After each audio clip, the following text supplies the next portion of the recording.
como es el ejemplo de mayo, sino es una tasa del 18.19%. Es decir, en solo ese mes se obtiene un beneficio del 7.1%. La norma también tiene un aspecto, y es que de entrada dice, esto aplica no solamente para la Unidad Administrativa Especial de Dirección de Impuestos y Aduanas Especiales DIAN, sino también para la Unidad Administrativa Especial de Gestión Pensional y Parafiscal, UGPP. Es decir, si también tenemos deudas con ese tipo de entidades, también se puede lograr ese beneficio. Ese es el inciso primero. No, adicional a eso, hay otro beneficio. Bueno, antes de hablar del beneficio, quiero decir lo siguiente. Esta tasa es transitoria y aplica solamente hasta el 30 de noviembre. Si nosotros vamos a utilizar esa tasa transitoria, sí y solo sí va a aplicar hasta el 30 de noviembre o si un decreto amplía dicha tasa. Y me parece que hay lugar a beneficios cuando se tienen deudas preexistentes con la administración, las cuales están liquidando intereses significativos, se puede lograr una disminución, pero ahí hay una origen de interpretación con el artículo segundo del decreto 688. Les dije que hay otro tipo de beneficio, el inciso segundo del decreto 688.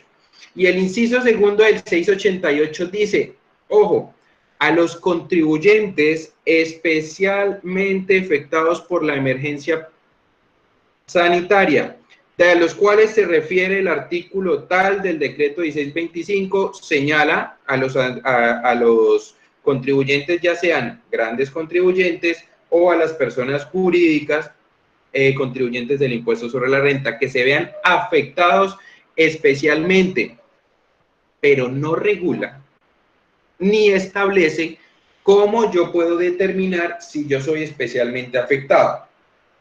Podemos tomar una simbiosis. ¿Y a dónde voy con esta simbiosis? Y es que el 639 y el 677 que ustedes conocen, que hoy teníamos el primero de los vencimientos, sobre el cual una situación que se demuestra que hay una afectación es la disminución del 20% de los ingresos comparados de abril del 2019 con abril del 2020 o el promedio de enero y febrero del 2020 con abril del 2020 o del mes en el cual yo vaya a radicar la solicitud para acceder al programa PAEF o programa de apoyo en el empleo formal. Ahí hay una simbiosis porque el decreto 688 solo lo dice, contribuyentes especialmente afectados por la emergencia sanitaria. Punto. La tasa será del siguiente. Y ahí es donde viene un ejemplo a realizar, igual que el anterior. La tasa que viene antes es del 25.29%, como lo señalábamos, como lo dice el 635, antes del decreto 688. Si yo soy un contribuyente con una afectación grave por la emergencia sanitaria, ya mi tasa no va a ser del interés bancario, sino será el 50% del interés bancario. Y como lo señalo en la diapositiva anterior, si la tasa de interés bancario es 18 y 19, el 50% de eso es el 9,09%. Es decir, de intereses durante este término yo voy a poder demostrar y voy a poder disminuir en 16.19 puntos en la tasa. Y créanme que si eso lo traemos a valor presente, modificando desde una sanción, una obligación que tengamos y que no hubiésemos pagado y ahorita podemos acceder a este beneficio, la reducción va a ser considerable y lo he revisado, lo he analizado y tenemos diferentes posiciones. ¿A dónde voy con el tema de la transitoriedad? Y es que yo preguntaba vía redes sociales, le preguntaba a la administración no ha hecho la consulta directa con la DIAN. La tasa de interés moratoria aplica solamente a partir del 1 de abril y hasta el 30 de noviembre durante ese término, es decir, por obligaciones vencidas durante ese término, o si yo aplico la tasa ahorita, me aplica desde el momento en que debía el impuesto. Si yo debo un impuesto del año 2016, pues ya no me aplique la tasa que está en el 635, sino usted me está dando una tasa interés moratorio transitoria que me va a aplicar ahorita, modifíqueme todas las tasas de cada uno de esos periodos, cóbreme el interés conforme esta tasa y liquídeme nuevamente lo que yo le debo de intereses para poder realizar el pago. Pero un momento, es que no hay recursos, es que las empresas no tienen recursos por la misma situación. El 688 también le dice, si usted va a aplicar esta tasa, también puede aplicar algo que se llama el principio de favorabilidad en etapa de cobro, aplique el artículo 119 de la ley 2010 y genere un acuerdo de pago. Ah, bueno, entonces yo puedo generar un acuerdo de pago, disminuyo mi interés, genero un acuerdo de pago y al término que establezca mi acuerdo, voy realizando los pagos, no afectando de manera significativa el flujo que tanta falta está haciendo ahorita. Entonces, este decreto es sumamente importante y si ahorita estamos, las personas que estemos, tengámoslo muy presente y analicemos si nos puede otorgar un beneficio. Este decreto también establece una particularidad y es un nuevo proceso de generar las facilidades de pago abreviadas. La administración entonces ya no va a establecer que sea todo un proceso para poder hacer un acuerdo de pago, sino en menos de 15 días usted tendrá que poder generar un acuerdo de pago y ese acuerdo de pago va a ser a 12 meses sin que se requiera, sin la necesidad de una garantía real, porque es que la dificultad que tiene la administración para poder firmar los acuerdos de pago es que pide garantías. ¿Y cómo se otorgan garantías? Pues mediante yo le hipoteco o le pongo mediante algún tipo de dominio un bien inmueble o voy y consigo una garantía ante una aseguradora. Y resulta que es muy difícil conseguir esa garantía ante una entidad aseguradora para poder recibir ese tipo de beneficios. Les dije que hay otros beneficios. ¿Y qué es lo que pasa? El artículo 118, 119 y 120 de la ley 2010 trajo consigo diferentes tipos de beneficios. Beneficios en cuanto a acuerdos de pago o la aplicación del principio de favorabilidad establecido en el artículo 640 en la etapa de cobro. 2. La terminación por mutuo acuerdo. La terminación por mutuo acuerdo en la vía administrativa o en la vía judicial y le da unos beneficios. ¿En cuanto a qué? Yo le reduzco sanciones y yo le reduzco intereses. Dependiendo de la etapa procesal en la que se encuentre, será la disminución. Está establecida en los artículos allí citados. Pero resulta que estos artículos, estos beneficios tributarios que trajo la ley 2010 para la generación y terminación de mutuo acuerdo y la aplicación del principio de favorabilidad en etapa de cobro, tenían un tiempo límite.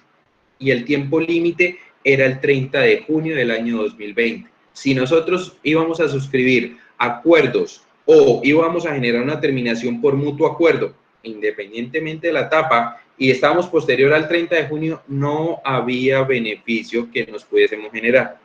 Pues resulta que este decreto 688 le dice, la ampliación de estos artículos se realizará hasta el 30 de noviembre del 2020 y el acta de conciliación o terminación, porque cuando estamos en un proceso contencioso administrativo se tiene que hacer una transacción y de esa transacción se genera un acuerdo de conciliación y o terminación, esa acta se debe presuscribir hasta antes del 31 de diciembre del año 2020. Estos son algunos aspectos muy importantes que trae consigo el 688 del 22 de mayo del 2020. Bueno, hasta aquí decretos COVID, terminando lo que analizábamos el miércoles pasado.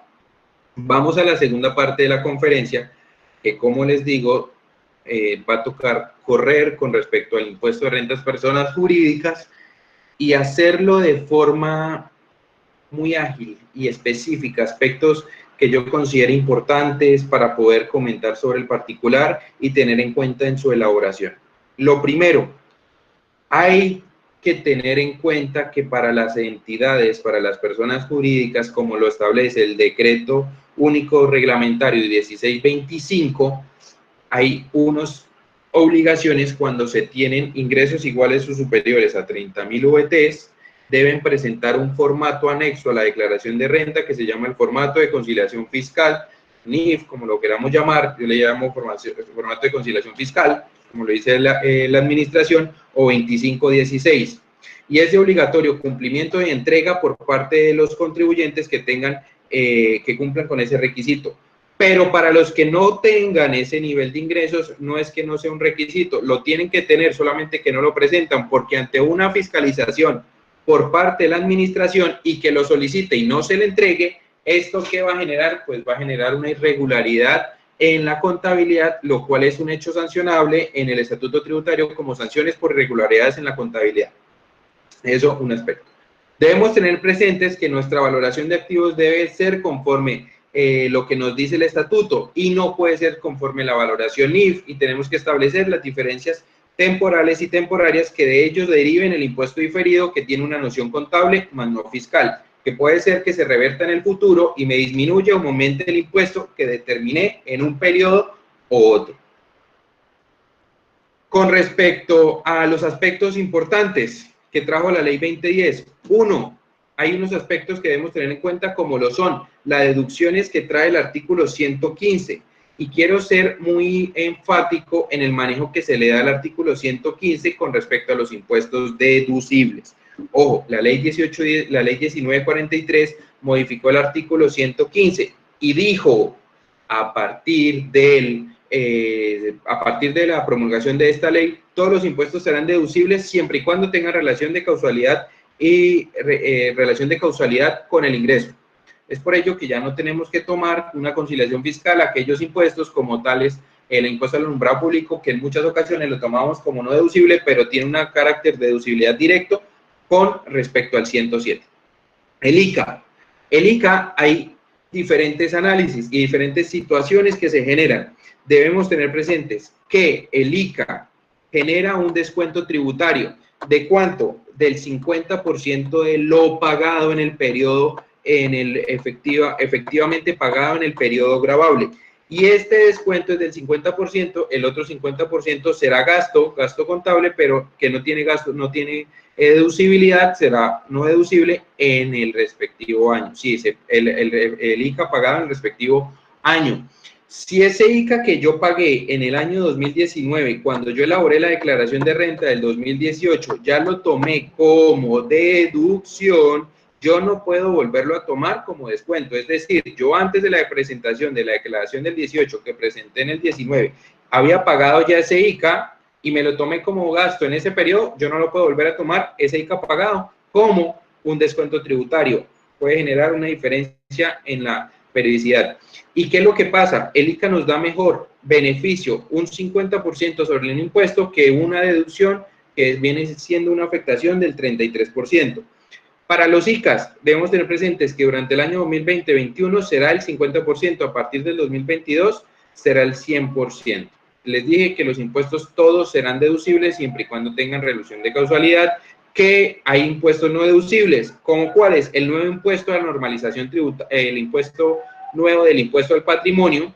Este impuesto al patrimonio solamente es si la sociedad es extranjera, porque este impuesto al patrimonio es para personas naturales y personas extranjeras no residentes que no tengan accionistas residentes por patrimonios iguales o superiores a 5.000 millones de pesos, o el de normalización tributaria, que es un impuesto disfrazado de un hecho sancionable. ¿Cuál es el hecho sancionable? Pienso que estoy hablando muy rápido, voy a bajar la velocidad por la premisa. La normalización tributaria viene de un hecho sancionable, como lo es la omisión de activos o activos omitidos o pasivos inexistentes. ¿Listo? Aspecto sumamente importante a tener en cuenta en nuestra elaboración de la declaración de renta con manejo del IVA en la compra de activos fijos reales productivos. Y esto yo lo trato de decir una y otra vez, tanto en las empresas como en las charlas que tengo la posibilidad de dar y a mis estudiantes. Este 235 del Estatuto Tributario establece el manejo diferente a activos fijos reales productivos y activos fijos. ¿Cuál es la diferencia? Cuando yo compro un activo fijo real productivo, que ojalá la administración nos regule pronto la diferencia entre real productivo y activo fijo, porque no lo ha dicho, vía concepto dijo que va a esperar la reglamentación de dicho artículo 235.2 y hoy en día no lo tenemos, por lo cual tenemos una zona gris, que es un activo fijo real productivo y que es un activo fijo. Bueno, independientemente de esta zona gris, aquel activo fijo real productivo, este IVA ya no se maneja como mayor valor del activo, sino lo tenemos que tener en cuenta como un descuento tributario. ¿En qué periodo? En el periodo en que dicho activo inicie su depreciación o, valga la redundancia, se active. No necesariamente puede ser en el año de adquisición.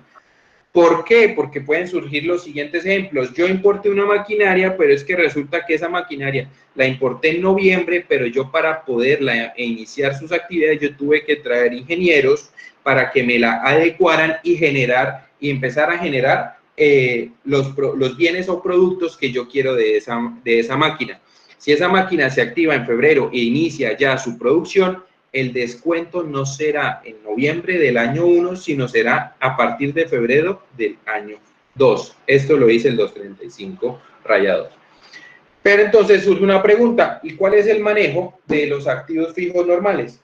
Estos activos fijos se manejan como un mayor valor del activo. No quiere decir que por derogación del artículo 491, que fue derogado con la ley 1943 y con la ley 2010, estos activos fijos pasen a ser como un IVA descontable. No, los activos fijos tienen el criterio de que el manejo en IVA se regula bajo el siguiente criterio. Solamente es computable como impuesto descontable aquella operación que se genere como costo y gasto. No más. Todo lo demás se convierte como mayor valor del activo si es un activo fijo, pero si es un activo fijo real productivo, generará la opción de un descuento tributario. ¿Descuento tributario a qué límite? Al límite del impuesto sobre la renta. Al límite del impuesto sobre la renta. Tenemos que tener presentes, ojo en la elaboración de las declaraciones, tengan en cuenta que tiene que tener al menos mis contribuyentes, una conciliación, y es el GMF. Si no se concilia el GMF, la declaración tiene un vicio, y es que al menos el 50% es no deducible. Por eso lo dejo aquí señalado. ¿Cómo viene hablando del impuesto de industria y comercio? Si nosotros lo tomamos como deducción, nos da una recuperación del 33%. Si lo tomamos como descuento tributario, nos da una recuperación del 50%. Pero, ojo, esta tercer parte que en ámbitos académicos se discutió que el 50% se podía tomar al mismo tiempo como deducción, da una recuperación del 66.5%. La administración misma ha dicho que eso no es posible, que lo toma como uno como otro, porque el mismo 115 establece la diferenciación. No, este descuento tributario no puede ser imputado como costo y gasto simultáneamente. Entonces, este aspecto del 66.5% son aspectos de planeación agresiva, incluso que pueden versar sobre lo que nos dice el 869, abuso en materia tributaria. Deducciones especiales. Ojo, tenemos ahí deducciones especiales, pero también limitadas. Tenemos el 107 rayador, nos dice, usted le puede dar hasta el 1% de su ingreso fiscal neto a regalos, cortesías, fiestas, reuniones y festejos. Y yo siempre digo lo siguiente, la DIAN se cansó de pelear por la fiesta de fin de año y dijo, pues regulemos esto, máximo el 1% para la fiesta de fin de año de los ingresos fiscales netos. Y abajito les señalo